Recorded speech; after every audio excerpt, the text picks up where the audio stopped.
Permainan egrang. Siapkan egrang terlebih dahulu. Posisikan egrang tegak dan sejajar di hadapanmu. Lalu, mulailah dengan menginjak salah satu kaki terkuat pada pijakan egrang dengan diikuti kaki yang satunya lagi. Seimbangkan badan dengan menggerakkan kedua kaki pada pijakan atau berjalan di tempat dibantu dengan kedua tangan. Setelah sudah berada dalam posisi yang seimbang, mulailah berjalan pelan-pelan dengan melangkahkan kaki secara bergantian. Jika merasa akan jatuh, jatuhkan kaki di antara egrang. Usahakan bermain di tempat yang luas. Egrang batok kelapa. Permainan egrang batok kelapa adalah permainan egrang yang menggunakan bahan yang terbuat dari batok atau tempurung kelapa. Permainan ini bisa dimainkan oleh beberapa orang, baik itu laki-laki maupun perempuan. Biasanya permainan ini sering dipertandingkan dengan aturan pemain yang terlebih dahulu sampai garis finish, maka dialah yang menjadi juaranya. Posisikan egrang batok kelapa sejajar di hadapanmu. Ambil tali terlebih dahulu dan pegang tali dengan kedua tangan. Lalu, mulailah berdiri di atas batok kelapa tanpa menggunakan alas kaki. Jepit tali dengan jari kaki, yaitu di antara ibu jari dan jari telunjuk.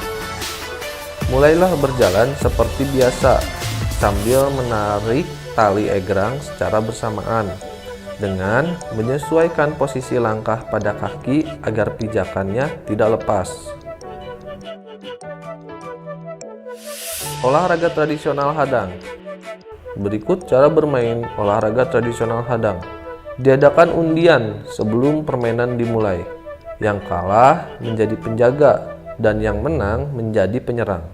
Regu penjaga menempati garis jaganya masing-masing dengan kedua kaki berada di garis, sedangkan regu penyerang siap untuk masuk.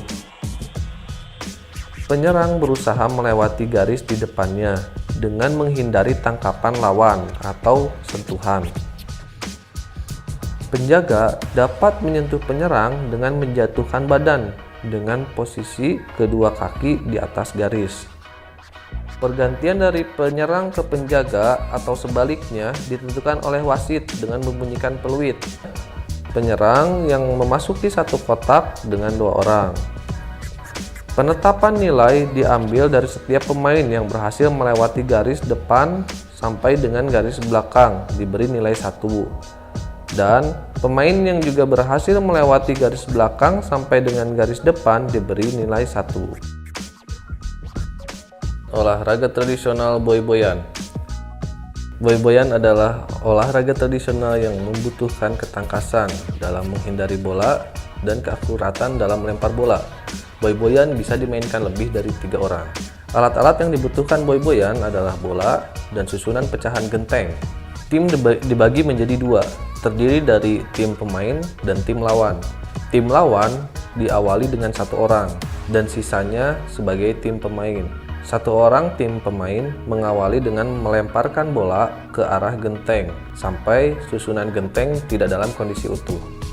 Jika sudah mengenai genteng, seluruh tim pemain harus berlari menghindari lemparan bola dari tim lawan. Ketika genteng sudah kena, tim lawan secepatnya mengambil bola dan memastikan tidak ada tim pemain yang menyusun kembali genteng ke dalam kondisi tersusun rapi, serta berusaha mengenai tim pemain dengan bola supaya menambah anggota tim lawan.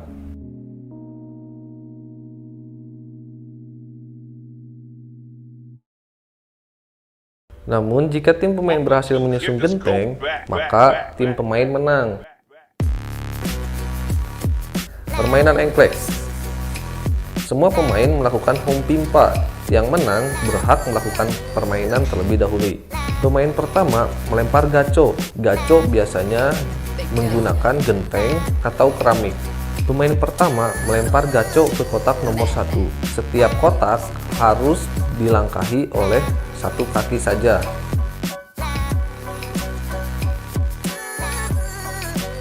Pergantian dilakukan jika semua pemain pelempar gaco melewati sasaran atau menampak dua kaki di kotak nomor 1, 2, 3, 4, 5, 6, 7, dan 8. Begitu seterusnya sampai semua kotak sudah dilempar dengan gaco. Jika pemain sudah sampai ke kotak 8, pemain berhak untuk melempar pada lingkaran dengan mengambil gaco dengan cara berbalik badan, lalu kembali ke kotak nomor 1. Pemenang adalah pemain yang paling dulu sampai ke lingkaran dan kembali ke posisi awal.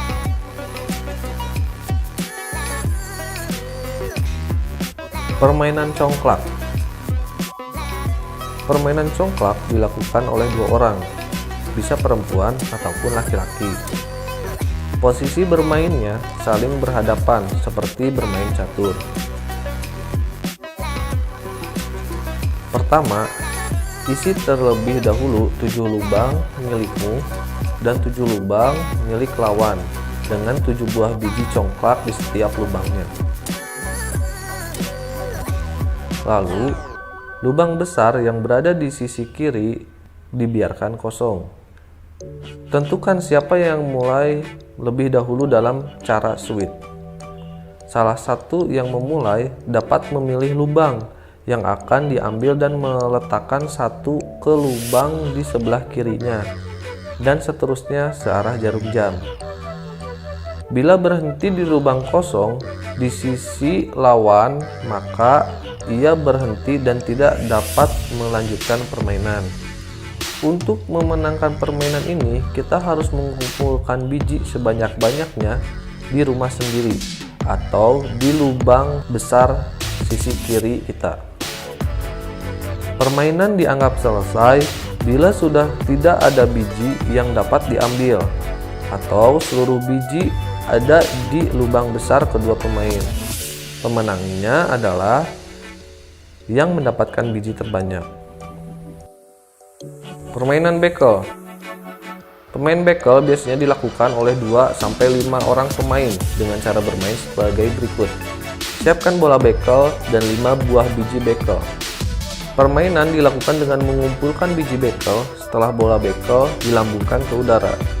Pada babak pertama, pemain mengambil 1 buah biji bekel terlebih dahulu dengan cara memantulkan bola 1 kali hingga selesai, lalu mengambil 2 biji bekel, dan seterusnya.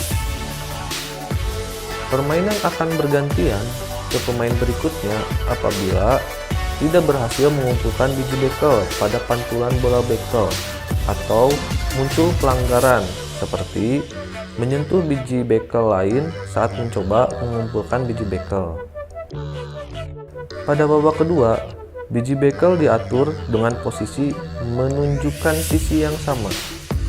Pada babak ketiga, biji bekel diatur sama dengan posisi menunjukkan sisi berbeda dari babak kedua. Pemenang permainan ini adalah pemain pertama yang berhasil menyelesaikan setiap babak dalam permainan. Cara bermain permainan tali. Permainan ini dapat dimainkan dengan peserta yang banyak. Pertama-tama, mulailah dengan home pimpah untuk menentukan siapa yang main dan siapa yang akan bertugas sebagai pemegang tali. Ada 2 orang yang bertugas sebagai pemegang tali dan lainnya melompati karet. Pemainnya harus melompat tanpa harus menyentuh karet. Jika pemain menyentuh karet atau terjerat karet, maka peserta gagal dan harus bergantian memegang tali. Ketinggian karet dimulai dari pergelangan kaki, kepala, bahkan sampai tangan diangkat setinggi-tingginya.